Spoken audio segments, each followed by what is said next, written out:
Hello and welcome to Some Dude Shed. It's news day. A bong. In the news this week, Southwest passenger allegedly masturbates in front of woman 4 times.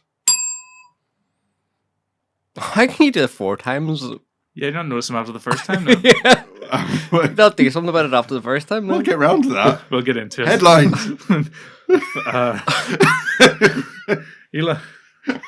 Elon Musk offers to buy 100% of Twitter for $31 billion. Scientists think they've uncovered the mystery of Easter Island statues. Oh. Right, what should we start with? Yeah, you go ahead. I want to hear this, yes. All right then. So, basically, in a Southwest flight, so it's like an internal American flight, it was from Seattle to Phoenix. This woman was sat next to a guy. Right next to him? Yeah, right next to him. Oh. Yeah, right next to him. He apparently he masturbated 4 times during the flight. At her? Just like to himself? Like.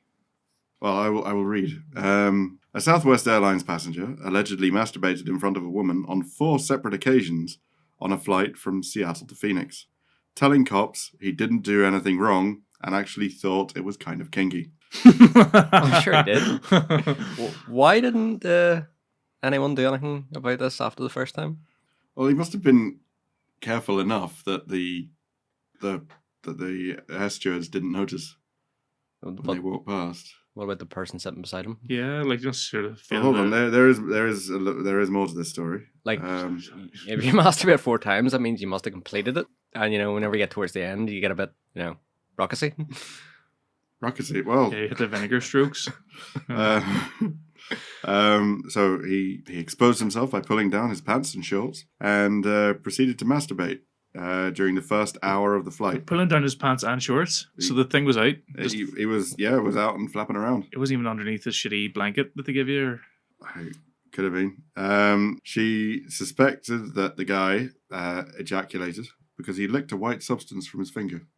That's when things start to go a little bit too far. It's funny if his hands down his trousers, but when he's fully exposed and he's licking up his own substance, then it's kind of a bit. Right. Well, hold on now.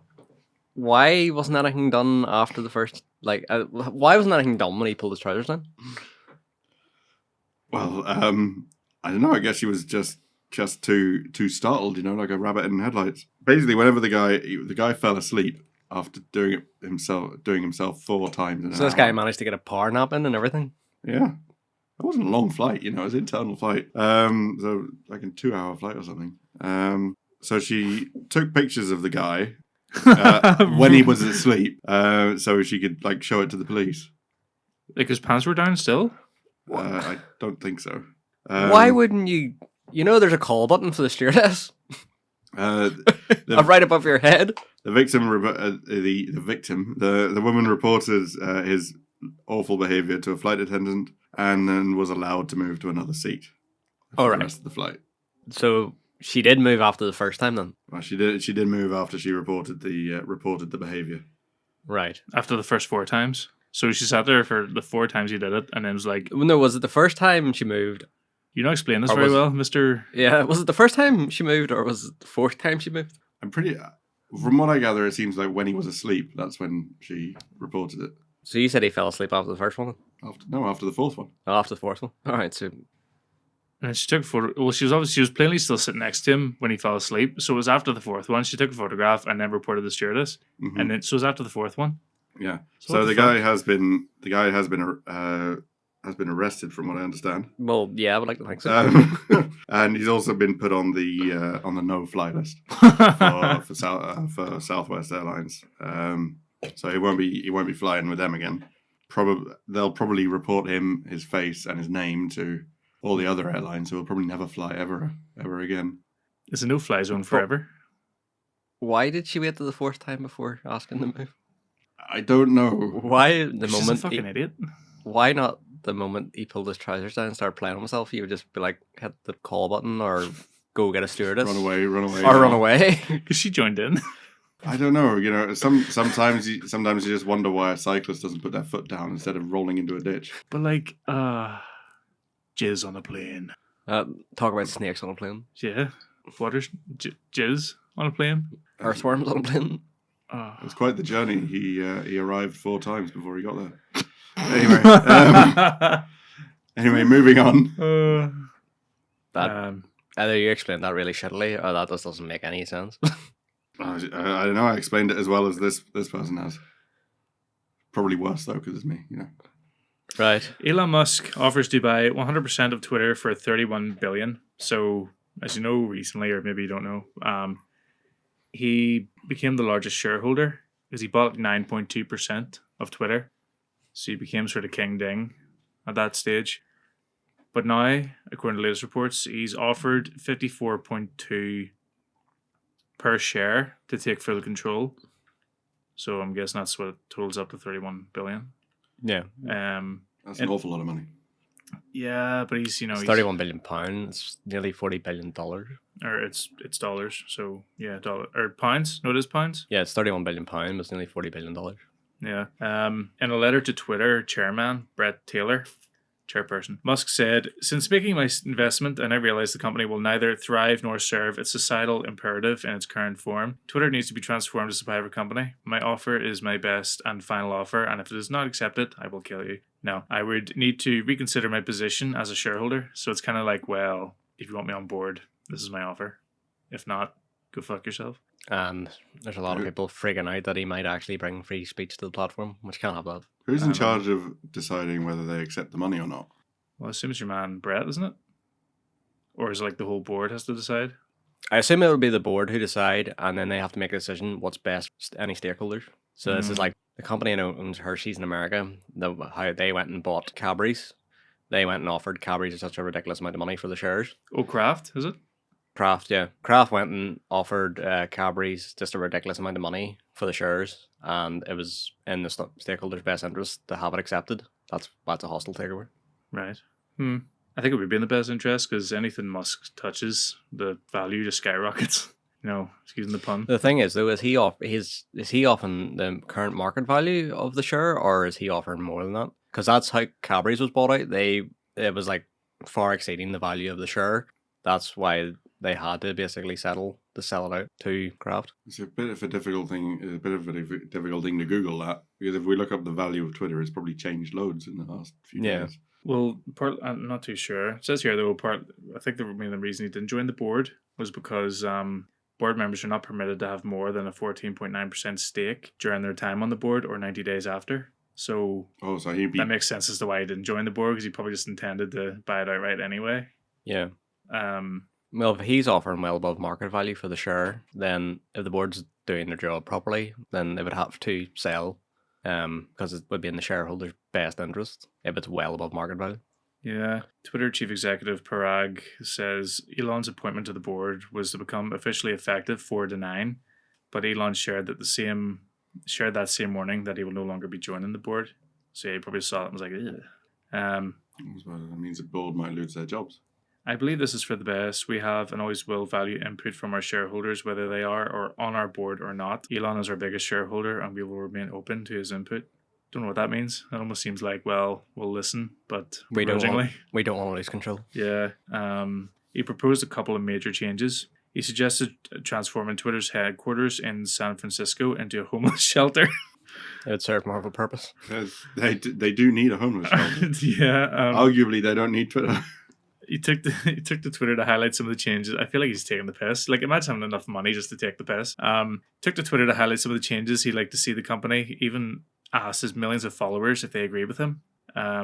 These proposals include making the service cheaper, banning advertising, but then having to make money. Does it even make money now? Like, it always makes a loss, I thought. Fuck, I don't know. But advertising revenue is massive in any of these sites. That's how many of these sites made their money. Even having an option to pay in crypto. In typical fashion, Musk tweeted, maybe even an option to pay in Doge, which is worth fuck all. He also seemingly took aim at Twitter staff choosing to still work from home and said the office could be used in a more constructive manner. He set up a poll and asked, convert Twitter SFHQ to homeless shelters since no one shows up anyway. The poll hit more than 1.9 million votes, with 91% of voters in favour of the proposition. I'm sure they all thought very hard and carefully about it. I take it this poll was on Twitter as well. Yeah, I also think he held a poll, should there be an edit button on the tweets? There it is there on the 9th of April. Elon Musk becomes 100 billion richer than Bezos for the first time. Ooh. He's taking over the world, guys. He is outrageously wealthy. And he's not a complete arsehole. Yet. Yet. Power corrupts. We'll see what happens. He'll be like Palpatine or something. Palpatine? No idea. Anyway. No idea. Anyway, scientists think they've uncovered the mystery of the Easter Island statues. Easter Island's native inhabitants have long remained a mystery for the archaeologists, but scientific developments in recent years have begun to shed light on their rich history. Located off the coast of Chile, the remote Polynesian island, also known as Rapa Nui, has seen a population of between 15 and 20,000 at its peak. However, for many years, baffled scientists have tried to work out how inhabitants maintain their ancient society for centuries with no fresh water supply. If I may interject, No. they mentioned that it was off the coast of Chile. Mm-hmm. It's off the coast of Chile in the same way that Iceland is off the coast of Scotland. It's Miles. like 3,000 miles away from Chile. What are you talking about? That's off the coast. It's really far. Does it have a population? Yeah, like 600 or something. It's really small. Its current population is about 7,000. Oh, okay. Completely wrong, Mr. Gray. Sorry. But it is in the middle of nowhere. But it's like a holiday resort? Or Well, I think people do go to see the giant head statues. It's still quite an excursion now because, like I said, it's in the middle of nowhere. There's nowhere really close to it. for anyone not sure, these are like this is like the head in It's Easter Island and the giant heads on the beach. it looks like the head that's in Night at the Museum. Yes. What's Gum Gum? Gum. Dum Dum, give me Gum Gum. However, for many years, baffled scientists have tried to work out how inhabitants maintained their ancient society for centuries with no fresh water supply. Researchers now believe the reason is connected to the construction of the famous Moai statues. After Europeans first made contact with the Pacific Islanders in the 18th century, it was thought that the natives were able to drink seawater without harming their bodies. We now know that's impossible. The body cannot consume high levels of seawater due to the large concentration of salt. So drinking seawater would eventually result in the death by dehydration. And whale jizz. There's some irony in that there. You drank yourself to death from dehydration. Mm. If you drink loads of it too, you just throw up because of the salt in it. Yeah, body doesn't like it. Yeah, boil salt water. Yeah. Boil the salt out of it. Mm, But I'm pretty sure you need one of those bigger things to goes up and I don't know. I've the seen water comes out and the salt stays. You ever see that TV program Survivor? I've seen them boil water in that, but I don't know if they like filter it through a sock or something first. They probably do actually. I've seen Bear Grylls do it. I don't know how you do it, but I'm pretty sure you can. By 1887, the population of Easter Island had been decimated as a result of slave trading and the outbreak of smallpox, which made it even more difficult for the scientists to uncover the truth behind the people's history. After a number of scientific investigations were conducted, it was decided that Easter Island does not have a substantial resource of fresh water. Now, I mean, decimated. There's only like 50 people there at the time, probably. no, at the time there was between 15 and 20,000. Oh. Now, this is where the 13-foot Moai statues come in, which happens to be situated along the coast. When it rains on the island, water flows downhill and exits to the ground where the rocks meet the ocean. And when tides are low, this causes fresh water to flow directly into the sea. The fresh water and salt water mix to create a liquid with low enough salt levels that it can be safely consumed by humans. So the 13-foot Moai statues are thought to have enabled early inhabitants to skim fresh water from the surface, build trenches, or create coastal impoundments. This would have helped the Rapa Nui people survive periods of drought throughout diversifying their water source. Although researchers could not be sure of that exactly, why the native population survived for so long, it is the result of ongoing rigorous archaeological and scientific investigation. At present, population levels are estimated to be around 7,000. Changes to the law have made it harder for non-native people to move to the island due to its concerns over increased population size and negative consequences this may have on the environment. However, tourists are free to visit the island. It sounds like another one of these fucking things. Like, I don't know. So the water goes down the hill and hits Down the hill. statues. Down the hill, basically, it makes like a reservoir where the fresh water and the salt water meet, and then it creates like impoundments around the bottom of the statues, Oh, and then okay. it's just like lying there. And they scoop the fresh water away from the. That sounds like bollocks. From the way it's explained, that's what I gather is how it works. I know. I imagine Bear Grylls could work out 5 different ways of getting water on that island. So I imagine it's probably another one of these things. It's like, oh, how'd they do that? The thing, Like the pyramids. Like, how'd they build those? Like, I'm sure they, wasn't that bad. the thing is, though, the statues aren't just lying on the beach; they're actually on like a mound, a stone mound, like and they're a- lined up. Looks like a stone stage, doesn't it, almost? Yeah, well, so they're not just sitting on the beach. So I presume the water must accumulate it at the bottom of the mound. It may have actually been a lot bigger back in the day, just thinking about it. You know, it could have been a whole like duct system for the water to flow into. Possibly. It's quite a remarkable place. There's just hundreds of those statues. It's dotted everywhere. Loads of them. And they're all kind of the same. No one decided to, go different and make like a Yeah, well, a there's sexy woman or a dog statue. No, they're all kind of like that weird looking guy. they're also just randomly up on hills and stuff as well for some reason. Yeah. So there you go. That's a theory. I don't think they really have an idea how to prove it, but Yeah, there it you sounds like bollock. It sounds like an intern's explanation. You're not allowed to move there. I'm kind of disappointed. Not that I'm not allowed to move there because goodness, it's quiet enough in Northern Ireland. Can you imagine what it would be like in Easter Island, a million miles away from anywhere? But I'm disappointed that you had quite a intellectually stimulating story. Your story was about current events and Yours business, and mine was about some guy A public playing with masturbator. himself. Jizz on a plane. Yeah, Public masturbator. Didn't have the decency to have a coat. it's not even that. He was kind remarkable. enough. The woman was kind enough to let him finish 4 times before she reported him. Yeah, That's the bit I don't get. Yeah, that I don't think that article is written properly. I don't believe that. I don't get it either. Get me off this planet. Anyway, And on that note, until next time. Bye. goodbye.